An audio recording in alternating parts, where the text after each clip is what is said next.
Hello बच्चों, कक्षा 10 के वस्तुनिष्ठ प्रश्न हल कर रहे हैं, जिसमें आज हम अध्याय 9 त्रिकोणमिति के कुछ अनुप्रयोग के वस्तुनिष्ठ देखेंगे, जो आपकी वार्षिक परीक्षा की दृष्टि से बहुत ही महत्वपूर्ण हैं। आप इनको ध्यान से देखें।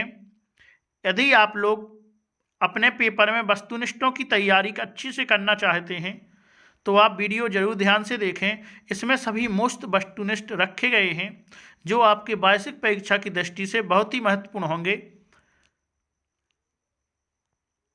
पहला क्वेश्चन है, यदि मीनार की ऊंचाई एवं छाया की लंबाई समान हो तो सूर्य के उन्नयन कोण का मान होगा। यदि मीनार की ऊंचाई और छाया की लंबाई समान हो तो जो उन्नयन कोण का मान है, देखेंगे हम। ये समकोण त्रिभुज बन गया है। यहाँ पे हम देखेंगे कि मीनार जो छाया है वो यहाँ पे किरण कहलाएगी।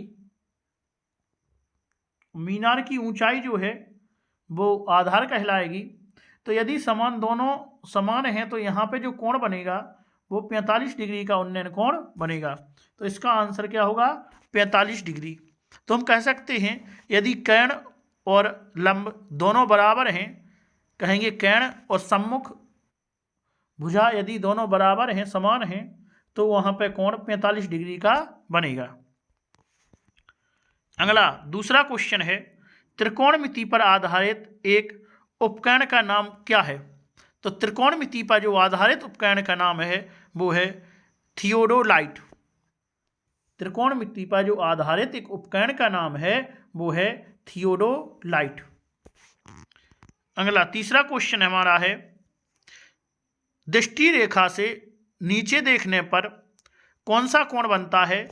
तो कोई दृष्टि रेखा है, यहाँ से यदि हम नीचे को देखें तो नीचे देखने पर हमारा जो कोण बनेगा वो अवनमन कोण बनेगा। कौन सा कोण बनेगा? अवनमन कोण बनेगा। यदि दृष्टि रेखा से हम नीचे देखें तो जो कोण बनेगा यहाँ पे कौन सा कोण बनेगा? अवनमन कोण बनेगा। तो इसका आंसर होगा अवनमन। चौथा क्वेश्चन है, यदि एक सीधे खंबे की छाया उसकी ऊंचाई की √3 गुनी हो तो उस समय सूर्य का उन्नयन कोण होगा। तो उस समय जो सूर्य का उन्नयन कोण होगा वो 30 डिग्री का होगा। कितने डिग्री का होगा?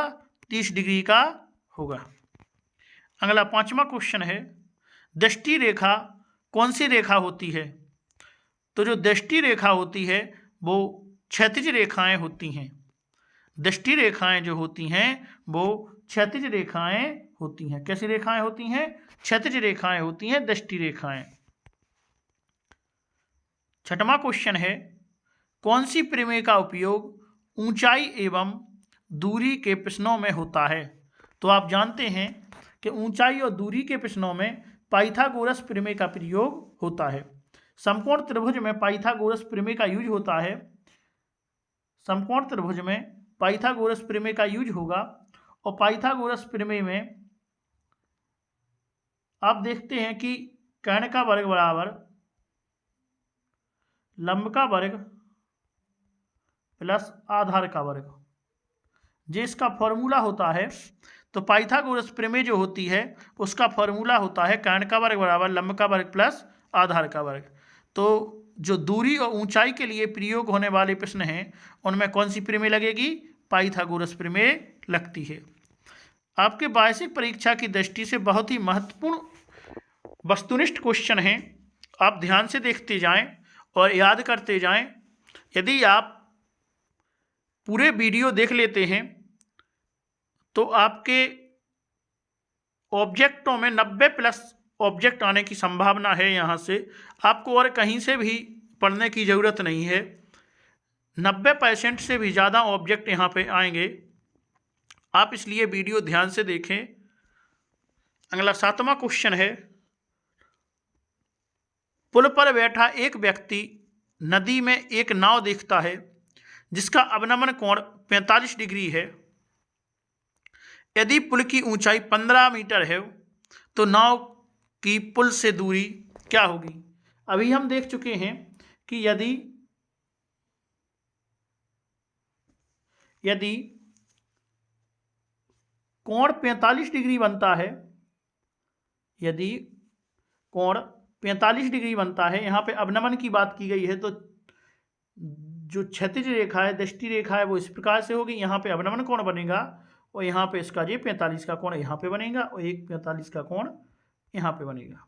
तो यहाँ पे जो बनना है कोण, तो यहाँ पे आपसे पूछा जा रहा है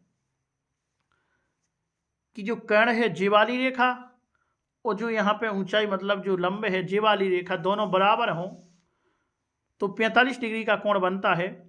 तो यहाँ पे आपको एक रेखा का मान 15 दिया गया है, तो आप देखेंगे कि दूसरी रेखा का जो मान है वो भी 15 होगा, क्योंकि 45 डिग्री पर कर्ण और लंब दोनों बराबर होती हैं, इसलिए इसका आंसर होगा 15। 8वां क्वेश्चन है, उस मापक यंत्र का नाम लिखिए जिसके द्वारा किसी दूरस्थ बिंदु या ऊंचाई का कोण मापन किया जा सकता है। तो इसका आंसर है षष्ठक। तो उस मापक यंत्र का नाम जो है वो है षष्ठक।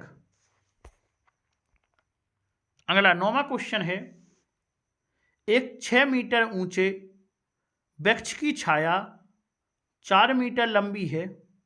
एक 6 मीटर ऊंचा एक वृक्ष है, उसकी जो छाया है वो 4 मीटर लंबी है।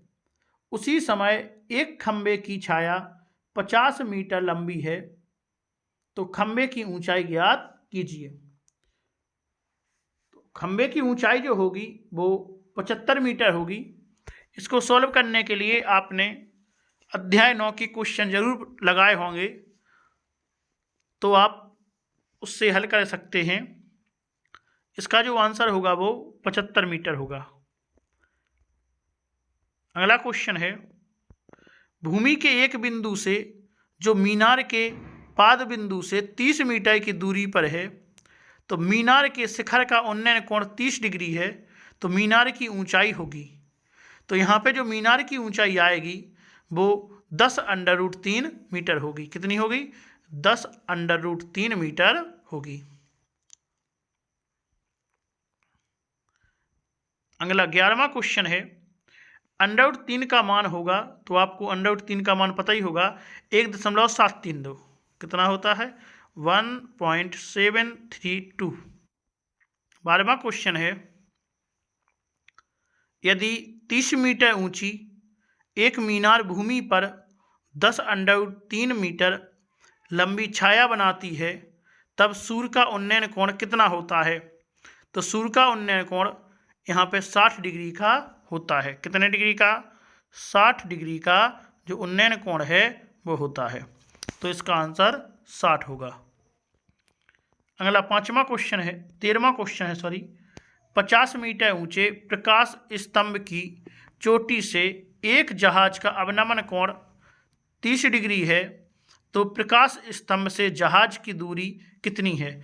तो प्रकाश स्तंभ से जो जहाज की दूरी होगी वो 50√3 मीटर होगी। कितनी? 50√3 मीटर होगी।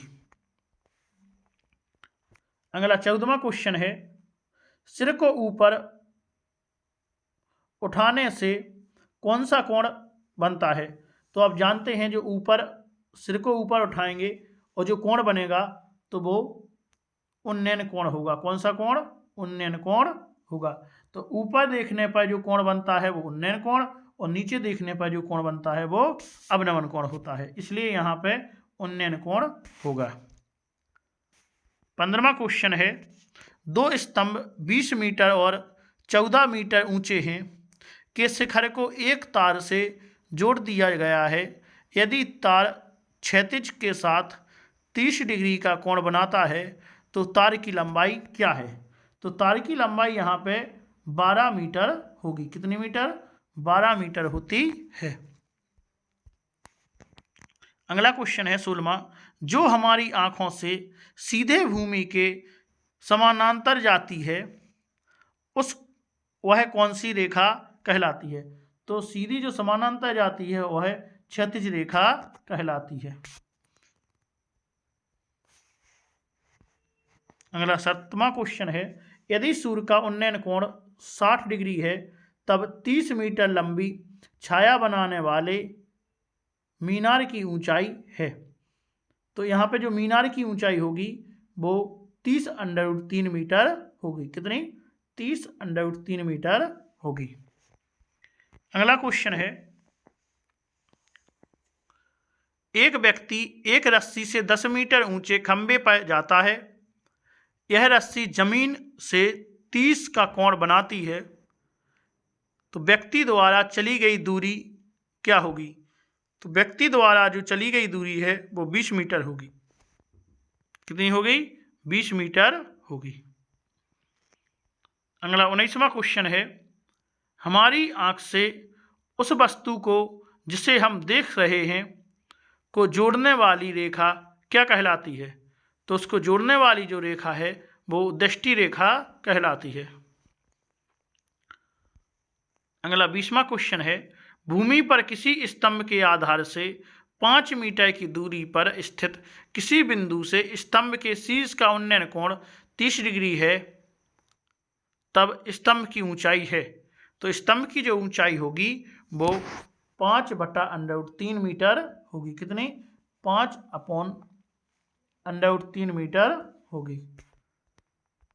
अगला क्वेश्चन है, 21वां क्वेश्चन है, एक मीनार से 100 मीटर दूर स्थित बिंदु पर मीनार का उन्नयन कोण 60 डिग्री है, तो मीनार की ऊंचाई क्या है? तो यहाँ पे जो मीनार की ऊंचाई होगी वो 100√3 मीटर होगी। कितनी? 100√3 मीटर होगी। आप प्रत्येक क्वेश्चन को लगा के देखते जाएं और इस अध्याय से आपको क्वेश्चन हल करने वाले ही ऑब्जेक्ट में मिल सकते हैं, इसलिए आप जितने भी ऑब्जेक्ट हम बता रहे हैं आपको, आप कॉपी पर लगा के देखें, जिससे आपकी प्रैक्टिस बहुत ही अच्छी होगी। अगला 22वां क्वेश्चन है, एक पेड़ की छाया 15√3 मीटर है।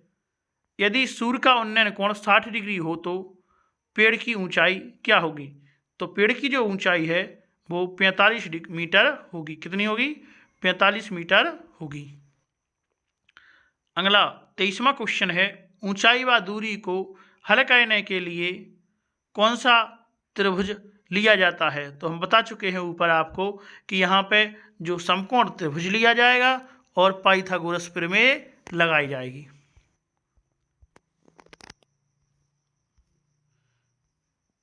अगला क्वेश्चन है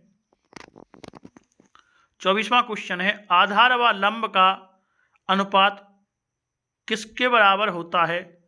तो आधार व लंब का अनुपात जो है वो cot थीटा के बराबर होता है।